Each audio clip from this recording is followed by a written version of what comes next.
నమస్తే dear students. నేను మీ రమేష్. గోరా రాజాజీ grand pass fundamental and advanced grammar క్లాస్కి స్వాగతం సుస్వాగతం. డియర్ స్టూడెంట్స్, మనం గ్రామర్లో ఆర్టికల్స్ చదువుతున్నాం. ఇంతకు మొదలు indefinite article a and an ఎక్కడ యూజ్ చేయాలి, ఎక్కడ యూజ్ చేయకూడదు, అలాగే డెఫినెట్ ఆర్టికల్ దో ఎక్కడ యూజ్ చేయాలి, ఎక్కడ యూజ్ చేయాలి చూసాం మనము. ఇప్పుడమ్మా డెఫినెట్ ఆర్టికల్ దో ఏదైతే ఉందో అది ఎక్కడ వాడకూడదు, వాడితే అర్థమేమవుతుంది, వాడకుంటే దాని అర్థం ఏమవుతుంది? Omission of articles the. ఇక్కడమ్మా ఒమిషన్ అంటే వాడకూడదు, ఒమిటెడ్, అవాయిడెడ్, ఎక్కడ వాడకూడదు, దో ఆర్టికల్ ని ఇక్కడ వాడకూడదు.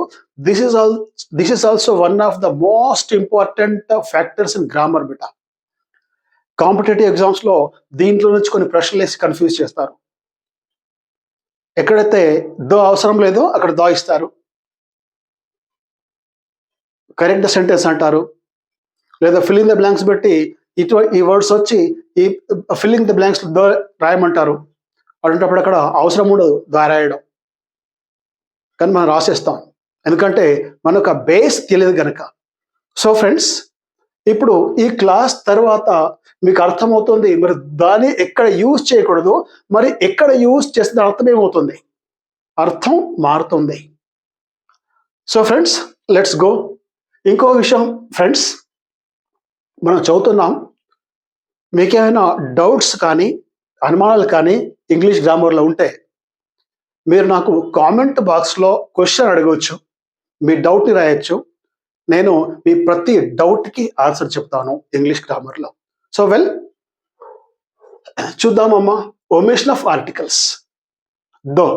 ఈ దోని ఎక్కడ యూజ్ చేయకూడదు, ఎక్కడ యూజ్ చేయాలి? Number 1, articles are omitted before proper nouns, material nouns, abstract nouns and common nouns except they are particularized. ఇంతకుముందు చూసింది అదే అమ్మా. ఆర్టికల్స్ జనరల్లీ దా కానీ వేరే కానీ ఆర్టికల్స్ మనం ఎక్కడ యూజ్ చేయము, ఎక్కడ యూజ్ చేయకూడదు. omitted బిఫోర్ ప్రాపర్ నౌన్స్, విశేషమైన పేర్లు, మన సొంత పేర్లు ఏవైతే ప్రాపర్ నౌన్స్ వాటి ముందు మనం వాడము. కాకపోతే ఇంతకుముందు క్లాస్లో మనం ద గ్రేట్ అశోక్ అన్నాం, అంటే విశేషణం వచ్చింది అప్పుడు వాడినాం. అక్కడ అంటే పర్టికులరైజ్డ్, అంటే జనరల్లీ మనం వాడము, ఏదైనా పర్టికులర్గా విశేషంగా ఏమైనా చెప్తే మాత్రం వాడతారు. ఇక్కడ ఏమంటారు? Articles are omitted before proper nouns, material nouns, abstract nouns and common nouns. Proper nouns విశేషమైన పేర్లు, మన సొంత పేర్లు. అలాగే మటీరియల్ నౌన్స్ పదార్థ నామవాచకాలు, మటీరియల్స్ అయిన వస్తువుల పేర్లు. అలాగే అబ్స్ట్రాక్ట్ భావవాచక నామవాచకములు. అలాగే కామన్ నౌన్స్ సాధారణ నామవాచకముల ముందు మనము జనరల్లీ ఆర్టికల్స్ని ఒమిట్ చేస్తాము, ఆర్టికల్స్ని ఉపయోగించాము. ఎక్సెప్ట్, ఇక్కడ మళ్ళీ అన్నారన్నమాట, ఎక్సెప్ట్ దే ఆర్ పర్టికులరైజ్డ్. వాటి గురించి ఏదైనా విశేషంగా పర్టికులర్గా వాటి గురించి నాకు చెబుతున్నప్పుడు మాత్రం వాటి ముందు మనము ఆర్టికల్ దోని వాడతాము, లేకపోతే అక్కర్లేదమ్మా. ఇంతకుముందు మనం చూసాము, ప్రాపర్ నౌన్స్ ముందు దో జనరల్లీ వాడరు, కానీ the great Ashoka, the great Shakespeare, the great Kalidas, ఇంతకుముందు మనం ఎగ్జాంపుల్ చూసాం అనమాట. అంటే ఆ ప్రాపర్ నౌన్స్ అడ్జెక్టివ్ తోనే ఏమవుతున్నాయి, అవి మంచి అడ్జెక్టివ్ వర్ణించబడుతున్నాయి అనమాట, అప్పుడు యూజ్ చేసాం. సో ఇక్కడ చూద్దామమ్మా మళ్ళీ ఇంకేమొచ్చిందో. అదే సేమ్ ఎగ్జాంపుల్ ఇంతకుముందు చూసిందే ఎగ్జాంపుల్ అశోక. ఈ అశోక ప్రాపర్ నౌన్ అమ్మా, ఏ నౌన్ ఇది? Proper noun. నో ఆర్టికల్, దాంట్లో ఆర్టికల్ లేదు. కాకపోతే ముందు రాశాను ద కైండ్ అశోక, కైండ్, దయ. సో ఎప్పుడైతే ఈ అశోకాని మనం పర్టికులర్గా చెబుతున్నామో, అతన్ని వర్ణిస్తున్నామో కైండ్ అనే అడ్జెక్టివ్తో, ఇంతకుముందు గ్రేట్ అయితే ఎట్లా యూజ్ చేస్తామో ఆ విధంగా ఈ ప్రాపర్ నౌన్స్ ముందు ఈ దోని యూజ్ చేయరు. కాకపోతే పర్టికులర్గా చెబుతుంటాము మనము, అప్పుడు మాత్రం ఇక్కడ దోని యూజ్ చేయొచ్చు. Number 1 proper noun. ఇక మటీరియల్ నౌన్, మటీరియల్ అంటే వస్తువులు, గోల్డ్. ఇప్పుడు గోల్డ్ ఉందమ్మా, గోల్డ్ ముందు గోల్డ్ కానీ సిల్వర్ కానీ పదార్థాలు ఏమైనా కానివ్వండి, పదార్థ నామవాచకాలు, వాటి మీద దో రాదు. కాకపోతే ఆ పదార్థ నామవాచకాలు, మటీరియల్ నౌన్స్ మనం ఎప్పుడైతే వాటి గురించి స్పెషల్గా చెబుతున్నామో, వాటిని వర్ణిస్తున్నామో, పర్టికులర్గా చెప్తున్నామో, అప్పుడు మాత్రం వాటి ముందు ఈ దో ఆర్టికల్ వస్తుంది. గోల్డ్ ముందు ఆర్టికల్ రాదు. But the gold of Kerala, బంగారం ఎక్కడి నుంచి వచ్చింది? కేరళ నుండి. కేరళలోని గరుల నుంచి బంగారం వచ్చింది, ఆ బంగారం అనమాట. The gold of Kerala. ఈ విధంగా అంటే ఈ పదార్థ నామవాచకాలు ఏవైతే ఉంటాయో, మటీరియల్స్ ఏవైతే ఉంటాయో, వాటి ముందు ఆర్టికల్ రాదు. బట్ ఆర్టికల్ యూజ్ చేస్తే పర్టికులర్గా అనమాట వాటిని చెప్తూ ఉంటారు అనమాట. ఫర్ ఎగ్జాంపుల్, ఇప్పటికీ సాల్ట్ ఉందమ్మా, సాల్ట్ ముందు కూడా జనరల్ ఆర్టికల్ రాదు. బట్ సపోజ్ నేను అన్నా అనుకోండి, మనం భోంచేయడానికి కూర్చున్నాం డైనింగ్ టేబుల్ పైన, అప్పుడు నేను అనొచ్చు give me the salt. Give me the salt అంటే టేబుల్ పైన ఉన్న సాల్ట్ అనమాట. సాల్ట్ ముందు రాదు.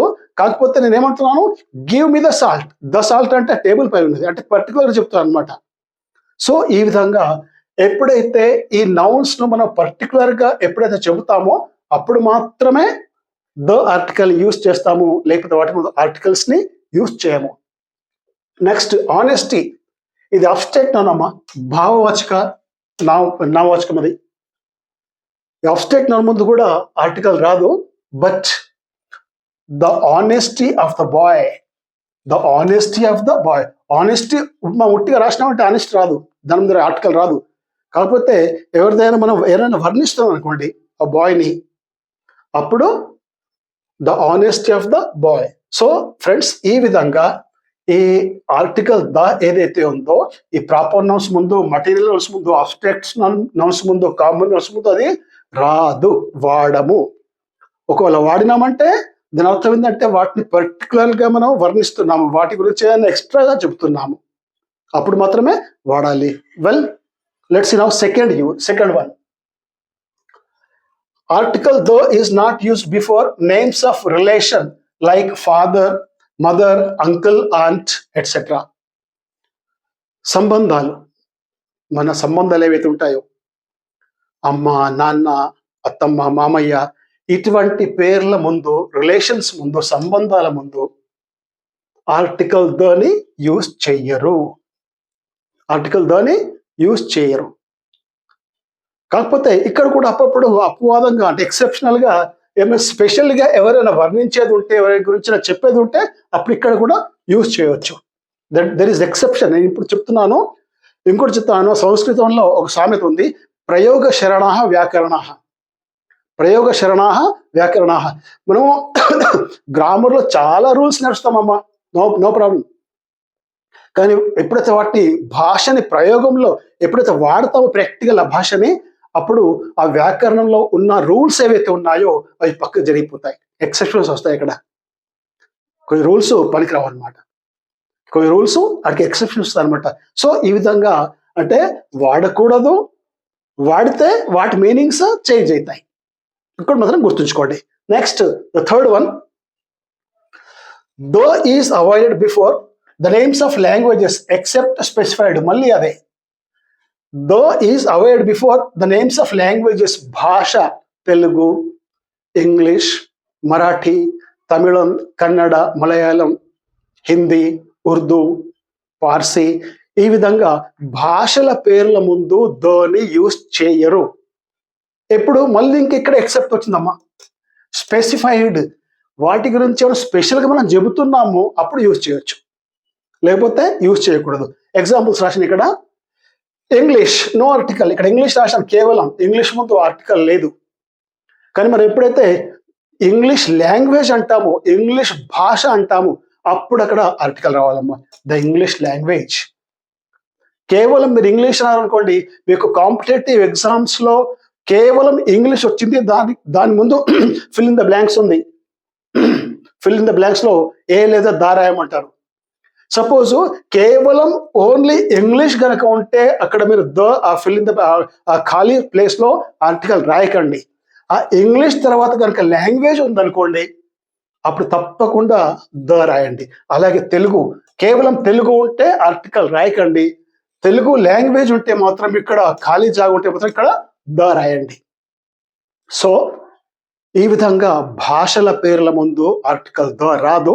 కాకపోతే ఆ భాషల్ని మనం ఎప్పుడైతే ఎక్స్ట్రా చెబుతాం భాషల గురించి అప్పుడు మాత్రం దీని ముందు ఆర్టికల్ వస్తుందమ్మా. ఇక next 4th one, the is not used before. ఇంకెక్కడ యూజ్ చేయము? స్కూల్. పిల్లలారా, మనమందరం స్కూల్కి వెళ్తాం, మీరందరూ స్కూల్కి పోతారు. అయితే మీరు ఎప్పుడైతే స్కూల్కి పోతారో అప్పుడు ఆ స్కూల్ సెంటెన్స్లో స్కూల్ ముందు ఆర్టికల్ ద యూజ్ చేయకూడదు. College, university, church, bed, hospital, prison when they are used for primary purpose. గుర్తుంచుకోండి అమ్మా, primary purpose, secondary purpose.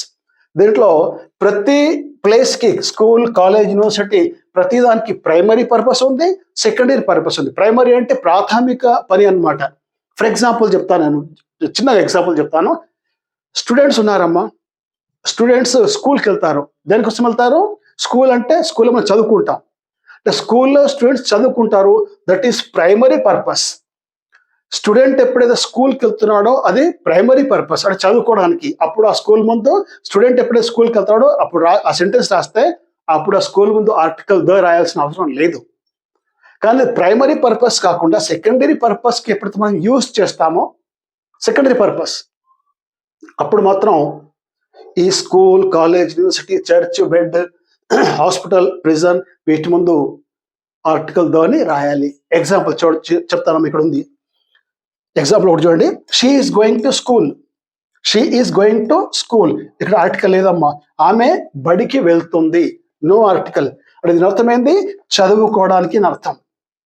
She is going to school అంటే ఆమె బడికి వెళ్తుంది. దేనికోసం వెళ్తుంది? చదువుకోవడానికి. Next sentence, she is going to the school.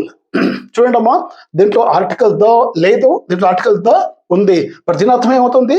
She is going to the school, చదువుకోవడం కాకుండా వేరే పని నిమిత్తం. ఫర్ ఎగ్జాంపుల్, మీ మదర్ ఉంది అనుకోండి, మీరు స్కూల్కి వెళ్ళారు చదువుకోవడానికి, ఏదో పని ఉండి ఫీజు కట్టడానికో లేకపోతే మీ గురించి అడగడానికో మీ మదర్ స్కూల్కి వచ్చింది అనుకోండి, అప్పుడు she is going to the school, mother is going to the school, mother is going to the school. Suppose మీకు ఎగ్జామినేషన్లో అడిగినారు అనుకోండి, mother is going to the school, అప్పుడు mother is going to dash school. ఇటువంటి ప్రశ్న కనుక వస్తే అప్పుడు ఆ స్కూల్ ముందర ద రాయండి అమ్మా. ఎందుకంటే మదరు స్కూల్కి చదువుకోవడానికి రావడం లేదు, ఆమె ఏదో వేరే పని మీద వస్తుంది అనమాట. అదేవిధంగా కాలేజ్కి స్టూడెంట్స్ ఎప్పుడైతే కాలేజ్కి వెళ్తారో చదువుకోవడానికి అప్పుడు ఆ స్కూల్ ముందర, ఇక్కడ కాలేజ్ ముందర ఆర్టికల్ ద రాయని అవసరం లేదు. కాకపోతే వాళ్ళ పేరెంట్స్, స్టూడెంట్స్ పేరెంట్సే కానీ లేకపోతే ఇంకెవరైనా కానీ ఆ కాలేజ్కి వెళ్తే మాత్రం అప్పుడు ఈ విధంగా ద రాయాలమ్మా. యూనివర్సిటీ అంతే, చర్చ్ అంతే. చర్చ్ అంటే ఈ ప్రార్థనా స్థలము. ఎప్పుడైతే ప్రార్థన చేయడానికి పోతారో అప్పుడు అక్కడ ద అవసరం లేదు. ప్రార్థన చేయడానికి కాకుండా వేరే పనికి, సపోజ్ చర్చిలో పని ఒక రిపేరింగ్ వెళ్ళింది అనుకోండి, ఎలక్ట్రిషియన్ రిపేర్ లేకపోతే ప్లంబింగ్ రిపేర్ వెళ్ళింది, ప్లంబర్ పోతున్నాడు చర్చ్కి, మీకు సెంటెన్స్ వచ్చింది అనుకోండి ఎగ్జామినేషన్లో, the plumber is going to dash church, the plumber is going to dash church. Plumber చర్చ్కి వెళ్తున్నట్టు అప్పుడు తప్పకుండా అక్కడ ద రాయండి అమ్మా. అది కాకుండా ఫాదర్ లేదా ప్రీస్ట్, ఫాదర్ అంటే చర్చ్లో ప్రీస్ట్ పూజారులు ఉంటారో, father is going to church, father is going to dash church, అప్పుడు అక్కడ మీరు ఆ ఆర్టికల్ ద రాయకండి, ఎందుకంటే ఫాదర్ అక్కడ ప్రే చేయడానికి వెళ్తారు అనమాట. సో ఈ విధంగా ఈ చర్చ్ కానీ బెడ్ కానీ పడుకోవడానికి పోతున్నాం. హాస్పిటల్ అంతేనమ్మా. సపోజ్ హాస్పిటల్లో మీకు ఆరోగ్యం బాగాలేదంటే అప్పుడు మీరు ద యూజ్ చేయకండి. లేకపోతే ఎవరైనా హాస్పిటల్ ఉన్నారు, మనం వాళ్ళని చూడడానికి పోతున్నాము, అప్పుడు మాత్రం ద హాస్పిటల్ ముందర ద రాయాల. We are going to the hospital, we are going to the hospital, మేము హాస్పిటల్కి వెళ్తున్నాము ట్రీట్మెంట్ కోసం కాదు, ఎవరైనా చూడడానికి. She is going to hospital, she is going to hospital for treatment, she is going to dash hospital for treatment. ఇలా ఇచ్చింది అనుకోండి మీకు, ఆ డాష్లో ఆర్టికల్ రాయకండి అమ్మా. సో ఈ విధంగా ఈ హాస్పిటల్లో ప్రిజన్ అంటే జైలు అమ్మా. ఎవరైతే ఖైదీలు ఉంటారో వాళ్ళు ఖైదీలు పోయేటప్పుడు ద అవసరం లేదు. అక్కడ ఆ ఖైదీల్ని కలవడానికి ఎప్పుడైతే మనం పోతామో అప్పుడు అక్కడ ద రాయొచ్చు అనమాట. సో ఈ విధంగా school, college, university, church, bed, hospital, prison ఇవేవైతే ఉన్నాయో ప్రైమరీ పర్పస్, వాటి ప్రాథమిక ఉద్దేశం ఏదైతే ఉందో అప్పుడు దా రాయకండి, సెకండరీ పర్పస్కి ద రాయండి. సో ఫ్రెండ్స్, ఈ విధంగా ఒమిషన్ ఆఫ్ ఆర్టికల్స్ ఇవి చాలా ఇంపార్టెంట్ అమ్మా. చివరిగా చదువుతున్నాము, లాస్ట్ బట్ నాట్ లీస్ట్, చాలా ఇంపార్టెంట్. ఎందుకంటే కాంపిటేటివ్ ఎగ్జామ్స్లో వీటిపైనే క్వశ్చన్స్ దాదాపుగా వస్తుంటాయి. సో వెల్ ఫ్రెండ్స్, ఈ విధంగా మనము ఆర్టికల్స్ పూర్తి చేశాము. నెక్స్ట్ క్లాస్లో ఇంకో కొత్త టాపిక్తో నెక్స్ట్ క్లాస్లో కలుద్దాము. అంతవరకు all the best, take care.